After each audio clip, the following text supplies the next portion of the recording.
and then around '88, I was probably 12 years old. Yeah. And I was like, I like dirty rap. I'm 12. Right. Peace party people. Once again, ladies and gentlemen, this is Let the Record Show. I am Mike Pizzo. I am Warren Peace. And today's special guest is Blockhead. How are you doing, man? Good. How are you guys doing? All right. You just released your new album semi-recently, Funeral Balloons. And this is Let the Record Show. And you basically gave us a list of your favorite songs of all time. Yes. And we're going to go through those records and let the record show. It's an impossible question, by the way. Yes. Completely impossible. Right. I might change my mind since I've... That always happens with everyone. But that's a pretty good list, though. So, yeah. I think it's a strong list. Yeah. Okay. I could have gotten more obscure. All right. But All right, let's do it. Hey, yo, y'all can't stand right here. All right, first up we have Operation Doomsday, MF Doom, and your cut on here. Well, this is the original cover. We'll point out with the Marvel Comics Dr. Doom character, and your cut on here is rhymes like dimes. Yes, sir. Tell us about this. Hey, yo, y'all can't stand right here. This is I just think this is like one of my favorite beats ever, and it's really funny because it's just a loop, and there's nothing to it, but it is just, it's such a weird sample. He took it from a James Ingram song, which I just learned was made by Quincy Jones. But and he took it from like a solo, like a weird solo at the end of it, and I know it's just and the mood is unlike any other thing I've ever heard before, and also he's amazing on it, as his rap is amazing on it. But yeah, like it's just it's one of those songs like I've never gotten sick of it. I ran it into the ground, like I could still play it whenever to this day and just never get sick of it. And I don't know, it just has a very like warm. It's always made me feel very warm, you know. It's just, it's like a.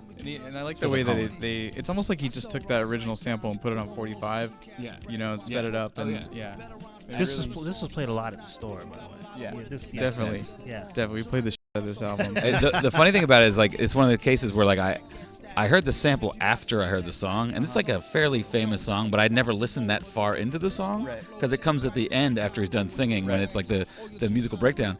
And I remember someone was playing it, and I was like, "What?" Yeah. And it's one of those moments of like it leaps out at you. Where a sample just kind of you're like, and I would never think, and because as a producer, like I always think about what people sample, and Doom is a dude who doesn't really do a whole lot with the samples, but the stuff he samples is always stuff that I would never think to sample, and that to me that's a skill in itself. Yeah, and I also wanted to bring up this, which is the Operation Doomsday Lunchbox Edition, which has the alternate cover art and has like a deck of cards and the CD in there. But I mean, there's been a lot of pressings of this album. Obviously, this was first released on Bobito's Fondulum. I was gonna really nerd out with this pick because I knew I'd have a Doom song in there. Yeah. And I was gonna specifically pick the original Go With The Flow that they changed on this album, because you know all the original Fondulum 12 inches he re-recorded everything for Doomsday. So like Go With The Flow. Can I look at this? Yeah. Go With The Flow. Hey, Dead Bent, Gastrolls, all those. He re-recorded. I remember being like, oh. I like the old versions, but all the Fondulum 12 inches are the original versions. So like, Dead Bent actually would have been the other choice. The original Dead Bent is one of my favorites. And Hey was also great with the Scooby-Doo sample. Yes. Fairly obvious. Agreed. Scooby-Doo sample. All right, MF Doom, Rhymes Like Dimes. LitreX. All right, next up we have LitreX by LitreX from the album LitreX. Yeah, and this is 1997 in the same year same era of like indie hip hop that produced Doom post KMD. Obviously, yourself. This is the West. I mean, this is before me. This is like Soul Sides. Even before that, But all those eras kind of bled into each other. Quantum. That indie hip hop. Oh yeah, and there was definitely crossover. Like LitreX did stuff with LP. Right. But this, I was one of the weird New York guys that loved weird West Coast rap. Like none of my friends really listen. Like I listened to Freestyle Fellowship and I listened to LitreX. I was a lot of the Good Life stuff, but also the weird kind of Bay Area stuff. And this song was the most mind blowing song to me ever at the time, because two guys rapping completely separate verses in different years. It was just like with every song on this album, it felt like they were doing something that no one had done before. Right. It's almost like they consciously did that, and I don't really know if they did. And not to mention, I think pretty sure Shadow did the beat on this one. He did. Shadow did the beat. Which is funny because I think a lot of people assume that I was a huge Shadow fan, Right. and I was. But I liked his Literalyx stuff. Right. I never really listened to the instrumental stuff, but like his work with Literalyx and Blacklicious was always amazing to me. Yeah. And it just was like these guys were just so creative and it was like it was very pure creativity. Yeah, and I mean, I'm gonna admit, I did not like this song because of the rapping in two. They were rapping in like two different speakers. Like one on the I left smoked weed side back then. and- It blew my mind. Yeah, so one I guy's get it. on the- I get it though. I get it. I and get was why like, you went. this is annoying, you know. But I mean, the album cover here exemplifies that whole concept with, you know, them two kind of merged together and splitting apart and being one side, one's on the Totally. left side, one's on the right. You know, so it really kind of demonstrates what artistically what they were doing vocally, musically on this track. You know, It's pretty And interesting. I mean, it just they both had styles that no one was doing, and on every song they had a style that no one was doing. Right. So Yeah. and this was a very good showcase of that. It takes patience to listen to it. Yes. It's definitely not an easy listen. Yeah. Yeah. But that song it was a very impactful song to me as far as like what you could do. Right. It was like vocally. an extension of Freestyle Fellowship. Totally. But like for me, like Freestyle Fellowship was like, okay, that's where Yeah. I'm good yeah. here. And then, Right. Yeah. and then they went further. I was Right. like, okay, you guys are. They were willing to be way nerdier about Yeah, that. way. They were yeah. like, we Yeah. can be dorks and really almost like be like weird rap mathematicians or something like that. But yeah, the Freestyle Fellowship was still like dudes from South Central. You know? Yeah, it was It's a just little like bit- it's like yeah. you know they were Yeah. super creative and brilliant, but these guys were just like I think did different drugs. Yeah. So, what I do like about this new reissue and the color vinyl is that they actually put Lady Don't Techno on 45 is included because I guess it wasn't on the original album. It's so long ago, I don't remember. But Yeah, that was a this 12-inch. this song was like so funky. Oh yeah, And I mean, like, this is, you know, not really it's like, another One Bites the Dust hip hop version. Right, Yeah. exactly, Yeah. exactly, yeah. So, I mean, I don't know, it's such a funky groove and And this is a song that you could play out. totally. Like, because I don't have that much experience DJing, Yes. but when I did, this was a very agreeable thing that I could Yes. play, and girls who had never heard it would dance Right. to it. And yeah, it wasn't like, hey, I'm gonna play like some Lutyrix for you. Right. And it wasn't like they were like selling out, like, oh, we're gonna do our commercial song. This was just like them this is just- doing them. Well, you this know? was also, using that snare and the bass line with the snare. That was acceptable. That was Right. very Oh, West yeah. Coast. Oh, yeah. Oh, yeah. yeah. You can use that snare. It's like Right. sped up, Born to Roll kind of. Yeah. You know, it kind of has that same vibe. Yeah, Right. yeah. Did you ever hear the song "Hot People"? It was on the Quantum album. Yes. Yes. And that's like straight up like. Right. It's just Lyrics Born being completely out of his mind. I love it, but it's like an '80s R&B song pretty Yeah. much. But he raps on it. Yeah. it's fucking Also, awesome. I Changed My Mind is another. Oh good yeah, one. yeah, yeah. Funky, yeah. like. you I'm know. saying all like stuff Yeah. that no one did. Yeah. No one, Yeah. like no rappers did songs like this Right. back then. Right. Yeah. All right. Yeah.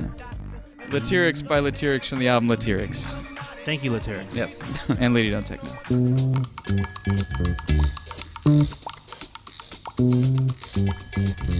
All right, next up we have Cymande Bra. It's an unbelievably funky cut, which is kind of a staple of the early, like, you know, rare groove scene and Yeah. that was kind of developing in Yeah. the 80s. This Yeah. is just like the best feeling song of all time, and like it's from the horn section to the vocals to the breakdown. Like I'm not a person who dances really. I never have been. Right. But if I were to, this song would do it for me. Yeah, this is the breakdance anthem. Yeah. this Well, when song, it breaks yeah. down, like, Yeah, yeah. ding, It's, ding, look, you're dancing. ding, That's ding, perfect. ding. Yeah, Yeah. yeah. Super funky. yeah, it's just a great song, and it's really and much like Rhymes Like Dimes, I can Right. listen to it anytime, and I'm never sick of this song. I've been Yeah. listening to this song for 20 years, never gotten sick of it, and it's just got like I've always loved the singer's voice from Cymande. Right. We don't really know how to say their band name. Yeah. We're gonna say We're rolling Cymande. with Cymande. Yeah. But yeah, I mean, it's just simply, this is like legit, just like, there's no like impactful point in my life this has, but this is just one of my favorite songs. Like Completely. cleanly just love this song. Obviously, De La Soul sampled this on the 3 Feet High and Rising album. And yeah, Cymande Bra. The breakdance song. Yeah.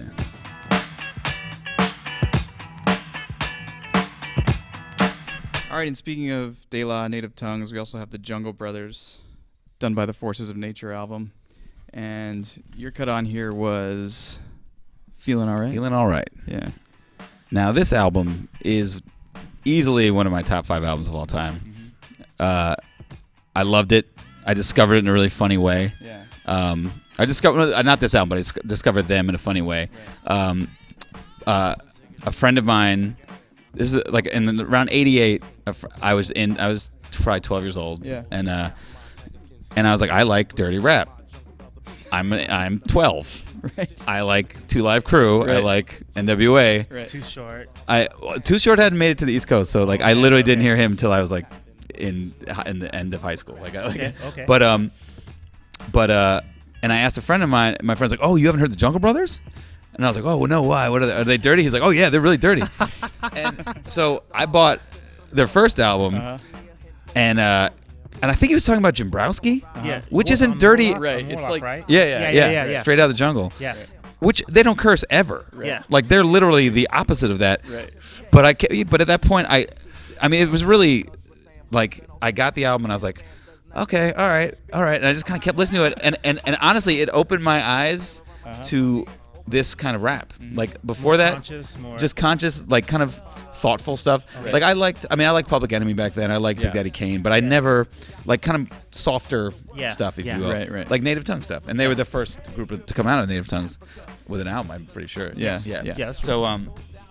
So when this album came out, I was really excited, and it surpassed all expectations. I love it from beginning to end, even that house track. And this song was always one of my favorite. Yeah. Days to Come. Yeah. Days to Come. The instrumental is Days to Come, and Right. What You Waiting For is the. Yeah. Jump. Okay. Oh, that song is a little iffy. My cut was JB's Coming Through. Oh, yeah. That was instrumental for the Word Up intro for a couple years. It's powerful instrumental. The thing about this album was one of the best Native Tongue albums. The thing that made it disappointing was the fact it was on Warner Brothers. And the vinyl sounded like crap. Well, all of them back then, because no one did double vinyl back yeah, then. yeah. You know, remember like the De La Soul album? Oh, yeah. It was horrible. You'd have to pick the turntable up so you wouldn't get a turntable. I mean, you just have to turn it all the way up. Yeah. And it's very but thin. Warner Brothers just had no idea what to do with the rap group. And they had a great album. They had a running start, like they had a buzz, and, you know. Well, the real heads know what's up with this. The real heads know what's up with this. I mean, this album. Went on Tommy Boy or something. Yeah, Even yeah. Profile would have gave it a little head start. Yeah, Select, and maybe. they were also very Totally Just Ice. they were also very ahead of their time with like you were kind of mentioning, like the hip house era. Yeah. You know, like I mean, eventually, like they Girl Housey was that. yeah, girl. and this is yeah, it. that was this is there. and I mean, like and nobody was doing that back then. And of course, obviously, a couple other groups.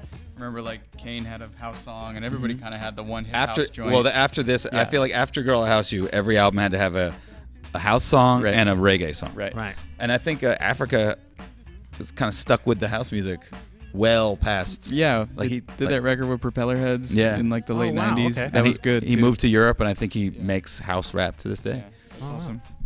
All right, Jungle Brothers, feeling all right. But it could have been the whole album.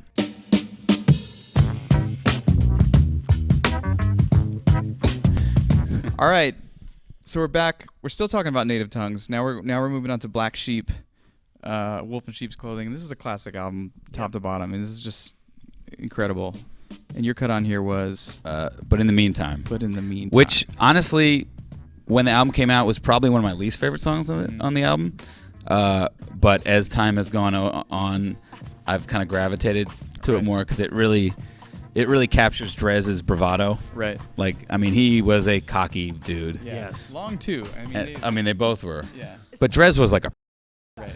and I love that about him. Yeah, But more so with this album is that it is one of the best produced albums ever, and apparently it was done on a Gemini mixer. wow. And Whoa. and the crazy thing about that is that it's the most sampled layery album. Like Strobe Light Honey and Similac Child are crazy sample, layering samples from different songs, which is something that I totally pretty much took from them and from Prince Paul. Like that's like the genesis of my production style is this kind of stuff where people would layer.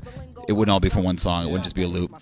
And like this album did it in a way that I don't know how they did it. Like it was like you got one track with drums, you got the bass line. Like I don't know how they did it on a Gemini mixer. Yeah, Like a seriously. Gemini DJ mixer? like they'd sample. They had an 8-second sample in Gemini, and then they track it on tracks. And I was like, how'd you get the pitch right? How'd you get the speed right? This is before time stretching. I mean, this is something I've heard for years. I could be wrong, but if that's the case, it's kind of like making, I don't know. It's just amazing. Yeah, and we were talking earlier about like, you know, a lot of the kind of loosies, like I think it was On the Wall on the Trespass soundtrack, On the Wall is great. And the State of Yo with the Brand New Heavies. Some Black Child remix. Yeah, the really Strobe Light Honey remix. That's yeah. There's one on there. And the B-side of Similac Child, which was Still in the Ghetto. Oh yeah, that was the banger to me. That Still in the Ghetto was really good. I mean, these guys I were forgot about just that so one. great. And I actually interviewed Drez some years ago, and I asked him about Be Faithful. I was like, "What do you think about Be Faithful?" Because they take it's that $100 bill, get your hands up, and then it goes into Fat Man engine, Scoop. number. Oh, Yeah. Oh, that's the name of it? Yeah, it's called Be Be Faithful. Anyway, I call that my nightmare. That's it. yeah, I made a hot remix of it. But anyway, yeah. So he was like, yeah. He's like, I love it. He's like, play it in the club every day. Like, please, like, just keep that record. Does he going. get money every time he gets I don't played? think he gets money, but you know, look, he's being played in like every nightclub everywhere. I mean, still. everyone knows The Choice Is Yours. I mean, Yeah. is like, you know, it's classic. I mean, and the first song I heard off this was the first single. Was God, I don't remember the name of it anymore. It was It was Flavor of the Month. Flavor of the Month. Yeah, I was in Cape Cod. I was in Cape Cod. My dad used to teach at an art school in Cape Cod in the summers, and I go there with him, with my family. Yeah. And they had one hip hop station on the radio. Yeah. And I heard it, and I was like, "What is What this?" is And this? I didn't know because we didn't have the internet back then. Yeah. So I. that trumpet loop got you. Oh yeah. Yeah. But also his style was just Yeah. this thing that I hadn't heard before. You know. I remember the video going around the milk truck. Oh yeah. I was like, what the hell is this? They killed it on the Choice Is Yours video too, when he was like crumpling up the Oh, paper yeah. and putting Yeah. it back, and Yeah. they had the cat in there, and man. But I also think that this Black Sheep kind of personally, like, it met more of my sensibilities than De La Soul and all the rest of Yeah. them. Which I love Tribe. I love De like that was, you know, Native Tongues were my thing. Right. Yeah. But they were like the dirtbags. Right. Yeah. And not that I was a dirtbag, but I definitely was like, yeah, I like that. Yeah, they were like, They weren't spiritual, and I appreciated that. And also, like, it goes back to that thing about you were saying about like the dirty rap, and they had their whole like slang, like Van Dam and Yeah. Big Snot, Yeah. and all the, you know, and all these. Mr. Long Size, everyone knew that. Exactly. Everyone knows Mr. Long's size, so you know that's Sugar Dick Daddy, embedded in man. the annals of history. Thanks to this album. Minaj is a crazy song. Yes. La Oh, Minaj is a man. crazy Yeah, song. there's some crazy admissions on that one Q-Tip, too. Q-Tip talking a lot of on that song. Yeah, go back and listen to that one. All right, Black Sheep, but in the meantime.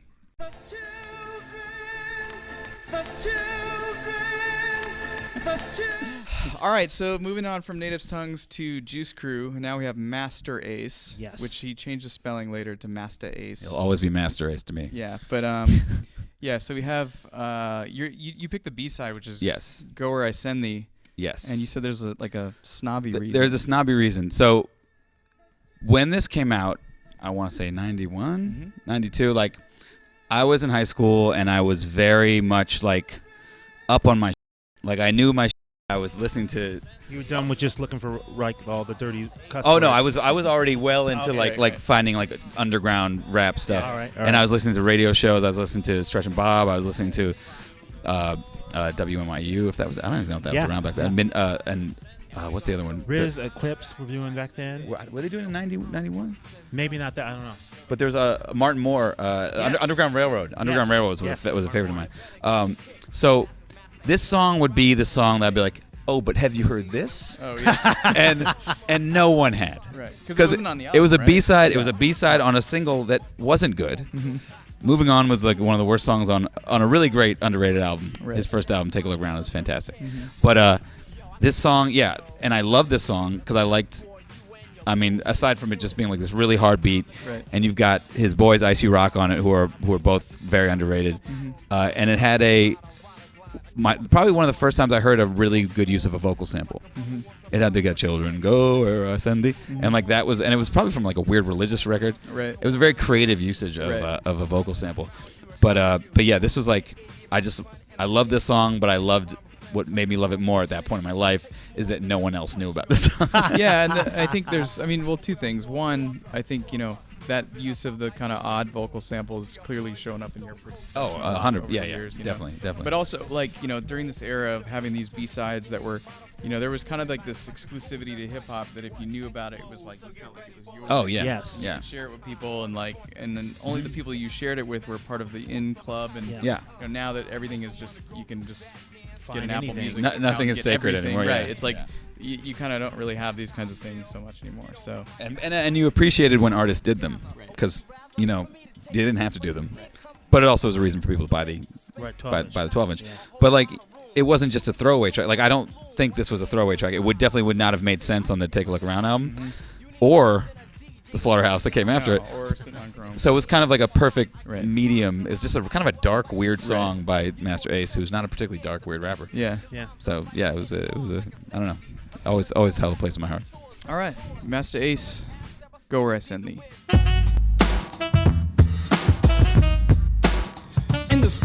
All right, so next up we have, keeping with the Juice Crew vibe, Kool G Rap and DJ Polo, Streets of New York. And as I was saying earlier, like, this same 12-inch was used in the R.A. the Rugged Man episode of Let the Record Show. But because Poison's on the B-side, and that was one of his favorite cuts, which, like you mentioned earlier, is not really supposed to be on that 12-inch. It's from the album Road to the Riches. Yeah. Prior to this album. Right. Interesting idea. Yeah. To do that on a record. Yeah. on a 12 Like a inch. teaser. Yeah. Yeah. It's like, hey, remember this? So tell us about Streets of New York. Streets of New York. I just remember getting this cassette and putting it in my Walkman, and I'm listening to the whole album, but I can't get past this song. It's the first song. I kept rewinding it. The loop was just hypnotic to me. Yep. And it was also, he was talking some real in this song. Right.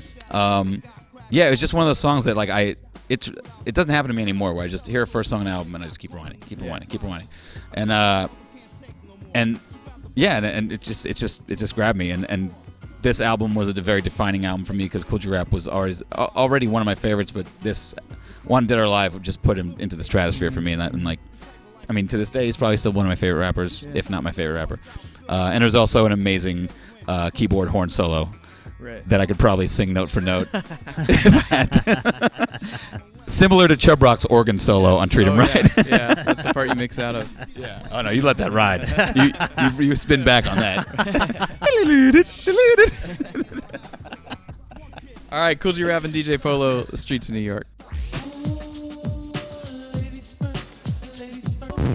So, I first want to point out, like, we have Geto Boys' We Can't Be Stopped album, and we'll talk about your song in just a second. I'm not a gentleman. But I have to point out this is a ass reissue. Yeah. Because it says Geto Boys We Can't Be Stopped digitally remastered, but then the cover looks like they scanned it off a cassette tape and then stretched it out and Yeah. put it up. Yeah. I mean, It looks like a photo of the old like, cover. like they took it with a Polaroid and Yeah. scanned it into like an Epson printer. I mean, it's but what a terrible. cover it is. Yeah, so Yes. that's what I'm saying. What a cover. This cover, when it first, I was Yeah. like, "Whoa, Yeah. what? Yeah. What is this?" Like, I dreamed to have an album cover that is that impactful. Yeah, it wasn't. Well, that was it back then. That was I it. mean, you get in a knife and gunfight Yeah. with a girl, then you When can you- have an album cover like that, which is exactly what happened. Yeah. With, apparently, what happened with. Did he? Bushwick I thought he Bill. shot himself. Or she shot him? No, that is the rumor that he Oh. tried to shoot himself, but I mean that might have Was actually. he lying in happened. Everclear? Yeah, of course we It's heard my that. eye. But I've just heard that it's basically some kind of domestic dispute with his girl that ended up in him getting shot in the eye. Wow. And there's the album cover, and he's actually kind of ashamed of the album cover now. But your cut on that here album is, cover got so many plays. Oh, yeah. Yeah. This is, there's a lot to say about this record. I'm gonna And let you you say picked, Hmm. you picked All right. the ladies' first response record. Yes. Not a gentleman, which is where Willie D is. Is a ridiculous sexist. Right. And let me say that I know this song isn't okay. I know that. Willie D is the best. Right. I love Willie D. I'm actually surprised I didn't pick something from his album, Going Out Like a Soldier. But I figure you might have an easier time finding this album than that. Yeah. And this is his solo song on the album, Yes. and it's his chance to be a total. Right. Which he is on this track. But completely. it's so funny. Like, I mean, I know that it's not okay, Of but course. it was also like 90. Well, yeah, when you're a 1990. kid It's a and you're much listening when I was a to kid, this was right, like, it's like you don't really you know. right. And you know what? And it didn't turn me into a sexist. Right. I don't. dislike women at all. Right. Like, not in the slightest. Yeah, I mean, and it's also kind of one of those things where you like, not to cut you off, but you know, it's one of those things that like when you listen to it, it's so incredulous that you're just like, It's ridiculous. how did he even go that far? Well, Yeah. the thing is that like if you look at it, like it is a sexist song, Right. but it's more about him being an Right. like it's not even like it's not even him saying like I hate women. It's more just being like I'm not a gentleman. Right. He's like just being honest. like yeah. The song is actually not that far out if you listen to the whole album. Oh yeah. Well they talk within- about like the necrophilia. Yeah, and this, within you know, the it's like- context of the album, like that. It's light. It's actually quite light. It fits in. You're like, all right. That whole album was, woo. But I mean, we have to talk about the best track, which is "Mine Playing Tricks on Me." It's like Well, one of the best obviously, songs yeah. of all time. Yeah. I mean, you know, Yeah. but you picked. well, you know what? Because if Mine Playing Tricks on Me comes on now, I'm not listening to Mine Playing Tricks on Me. Right. Fair enough. This comes on, Right. I am listening. Right. I'm paying close attention. But it's because I'm sick of Mine Playing Right. Tricks on Me. Of course. Tricks on Me. We've But heard it. also, I mean, this beat is not good. Right. Nothing. There's nothing. This is just a song that holds a place in my heart Right. for no reason really, other than I just think Willie D's hilarious, Right. and I think he's awesome. And I met Willie D, and I saw him perform in a basement of a bar for 30 people in New York about 2 years ago. And I was just like, and he was literally like walking around rapping in people's faces. It was like one of the coolest things I've ever seen. Did he do bald-headed hose? You know what? I think he did do Bald-Headed Hose, but even more so, then he performed Dear Mama by Tupac, Yeah. and then did Yeah. a Biggie song. Fair enough. Whoa. I was like, I was like, what are you doing, man? But yeah, Willie D, like Kool G Rap's probably who I think is like the best rapper. Right. Willie D is my favorite rapper. All right. Wow. All right, Geto Boys, We Can't Be Stopped, featuring I'm Not a Gentleman.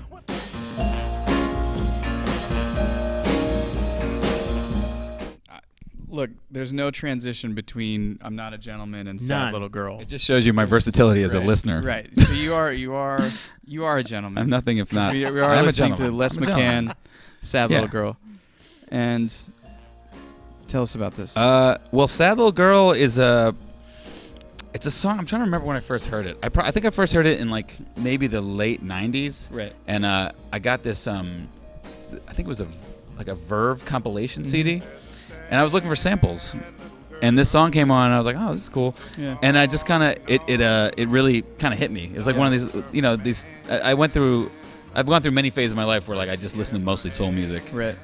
I kind of vacillate between that and hip hop. Sure. And this kind of launched me into a very deep soul part of my life. Yeah. And it's just a really like I don't know. It's a very emotional song. It definitely at the time. I heard this actually in the early '90s. Now I think. Yeah. Okay. Or mid '90s because it connects to dating a girl. Right. And I remember she was younger than me. I mean, she wasn't like illegally young or anything, but she was, I was like 20. You have to say that. I'm not a gentleman. No, I was like 24. She was like 20 or something like that. Fair And times were hard. Yeah. And this song really kind of attached to that Oh, moment yeah. really well. We all have those And, tracks. And I was like, man, she's a sad girl. Yeah. She wasn't little, but it's a sad. Right. And it kind of it just was one of those things that it was a very timely song, but also it's just a really great song in general. Yeah. And I've like wanted to remake it somehow or Yeah. do something, but I could never really find a way to do it. No, and I mean like the kind of moodiness or flavor of your music is it's more in this vibe. I mean, you have a kind of a classic hip hop approach to production, but when we're talking about the songs that you make, I would say it's closer to right. It's and this is more, I would say, the mood of the kind of music that you create. I would say that the soul music that I listen to is a much deeper representation of the music I make than the rap I listen to. Of course. And yeah. And your favorite rapper. I mean, listen, if Willie D asked me to make an album with him, I would do it tomorrow. Same with, but also I should say about this song that I have I don't really listen to instrumental music. Yeah. Like I don't listen to much instrumental jazz. I mean, I have in my life, but I never really grabbed onto it. Mm-hmm. Like I like voices, and there's certain voices that capture me. And Les McCann has a really cool voice. Yes. He's not a great singer, kind of like Gil Scott-Heron. Like he's not a great singer, but he has a really cool voice, and things sound.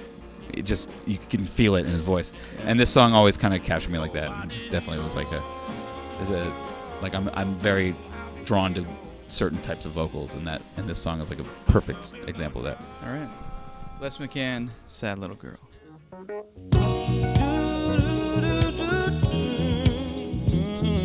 All right, finally we have Stevie Wonder's Songs in the Key of Life, and as our buddy Chris Cox was saying, you could really pick any track off this album. I mean, it's Stevie's arguably his best, most popular, beloved record. And Yeah. Your Cut On Here was Which is probably, I would say, one of the more popular songs on this. Right. I mean, it's like a classic song. Yeah. You know? I mean, he has many classic songs on this album. But, this, so like, up until I was about 18, I didn't listen to anything but rap. Mm-hmm. I mean, I listened to 80s music in the 80s when I was a little kid, but I didn't care. Right. And so I only listened to rap. So when I went to college, for the 1 year I went to college, my roommate, who was an old friend of mine, would play Stevie Wonder. Mm-hmm. And I was like, oh, this is cool. And I got obsessed, and I bought every single album he ever made. and that kind of opened my ears to just all different types of music. I mean, this was the starter point of me not just listening to hip hop, and it expanded my horizons in the wildest ways. Yeah. And this song is just like the most uplifting song. I feel like it's kind of there's a kinship to Bra, to Cymande's Bra to this. Yeah. Like they have a similar kind of, they make you feel in a similar way, but this is like actually like, it's like being born again or something. Yeah, it's got a really. It's almost gospel. Yeah. Oh yeah. And when it breaks down, it goes on forever and ever and ever. But it just builds and builds, and Stevie's amazing. So this is kind of what introduced you to like more soulful music and stuff. In general, yeah. I mean, well, my parents listened to jazz and stuff, and I had songs here and there that I liked.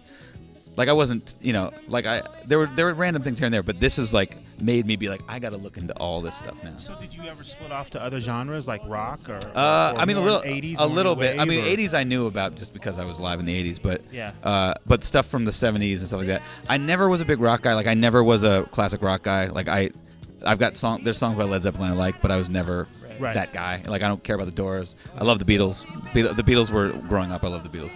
But I was never a Rolling Stones guy. Like I mean, not that I dislike it, just it didn't really grab me. But again, with the voices, there's a certain type of voice. Stevie's voice is incredible. Later, when I discovered Donny Hathaway, which I can't believe I forgot to put on this list. It always happens. Given Up by Donny Hathaway would have 100% been on this list. But those two guys were like the best singers I'd ever heard. Yeah. And like and Stevie's just an incredible writer, musician, everything. I mean, he's just great. Yeah.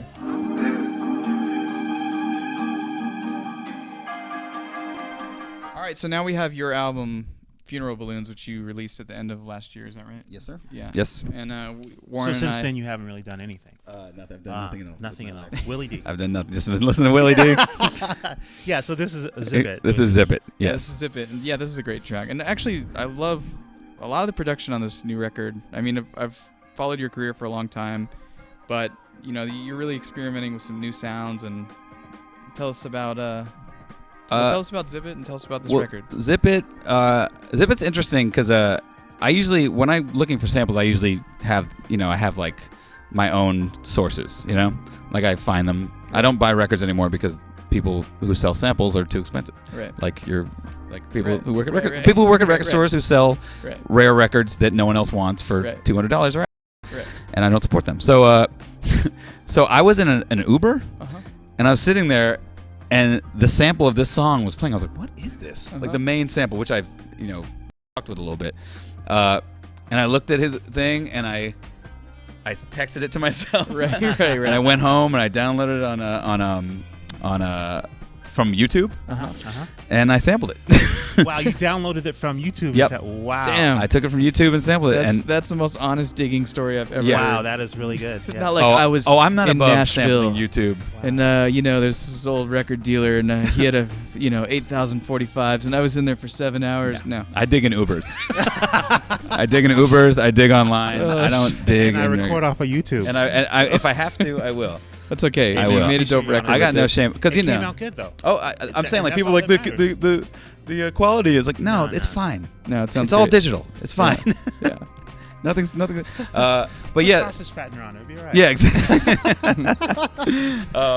But yeah, I mean, this. So that's the origin of the main sample of this. as far as the album goes, it's just I was just trying to be a little weird. Yeah. And kind of experimenting with tones that I hadn't really played around with before, as far as like things that shouldn't be melodic but are somehow. Right. Not this song there's a song called UFOMG, right, which is like this weird chanting vocal sample, and it's kind of almost atonal at times. Right. And I really just wanted I was trying to take that kind of mood and make it into something that would work melodically. So why funeral balloons? I mean, you have kind of a twisted, dark sense of humor. Yeah. That comes out a lot. And well, so over the years, between albums, I actually made funeral balloons, which I should have bought. Oh, to you nice. guys. All right. But over the years, like between albums, I sometimes I get ideas for song titles. Yeah, yeah. And my song titles are always kind of ridiculous. I mean, some of them are, and for some reason, funeral balloons popped in my head. Right. And when it was time to kind of name the album, I was like, in this day and age, it's kind of a fitting mood to be like celebrating the end of the world, right. Celebrating our death that is surely coming in no time soon. But really, it was just a funny visual to me. Yeah.